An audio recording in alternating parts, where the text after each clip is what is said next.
I'd like to share with you something nice on this week's Parshas, Parshas Truma, from the Rebbe's father, Rabbi Levi Yitzchok Zatzal. In this week's Parshas, we have the whole mitzvah of building the Mishkan, and from that posuk, we also learn that we have the mitzvah of building the Beis Hamikdash, Mikdash. In the Mishkan and in the Beis Hamikdash, in general, it divided into three parts. And we have to understand what's the meaning of these three parts. We have, if you look in the Mishkan, we have the Holy of Holies, Kodesh HaKadoshim, and over there was housed the Oron, the Kaporos. And what was in the Oron was the Luchos, and also one of the Torahs that Moshe Rabbeinu wrote. And then there was a curtain, the middle room, which was called the Oil Moyed, which Moshe Rabbeinu used to go in and hear Hashem's voice. Over there, you have, when you came into the Oil Moyed, on the left side, you had the menorah. On the right side, you had your shulchan. And then in the center, you would have the Mizbeach HaPnimi, the inner chamber, the inner altar, which was only used for Ketores. And then you had again a mechitza, a partition, separation, and outside was the Mizbeach Ha'olah, where you brought karbonos, Mizbeach HaNechoshes, and that was in the open.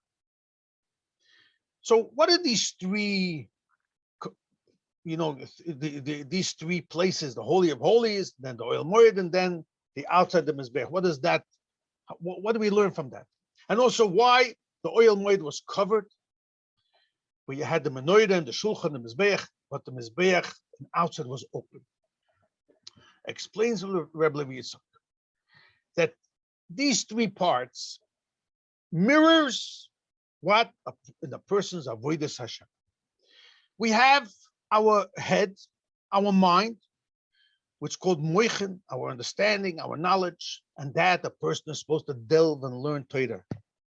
And that is similar to the room where we have the Oren. And when a person learns Torah, he bonds very deeply with Hashem, and it affects him internally that he should bond with Hashem completely. He should become one with Hashem, similar what there was a true bond and oneness in the Holy of Holies, highest level of attachment and bondness and connection with Hashem. The second room, the Oil Moed, which you had looking from the Kodesh HaKadoshim and out, you had on the right side, you had the menorah. On the left side, you had the shulchan, and in the center, you had your mizbeach. And that explains the chassidus. That's referring to your feelings, your heart. The menorah is light, is oil, that's your chesed. The shulchan, which was that where Hashem gave sustenance, that's the inn of Gevurah. It's on the side of Tzofon, as explains the chassidus. Won't go into it now. And the center, which is Ketores, that's the Phares, which bonds with the center line of Hashem. That was facing the Oren. And that was covered. It was Mekura, just like in the Beis Hamikdash also, just like you, what's in your heart, your feeling, your chesed, gevura, your ava and yirat Hashem, that's in you. It's in your heart, it's covered. People don't see it in the open. Then we have the last part of Avodas Hashem, where a person goes out and affects the world. And that is open. That's why it wasn't covered. It wasn't Mekura, didn't have a roof. Because that is where you go out into the open and you do mitzvahs and you elevate the world, the sparks of the world.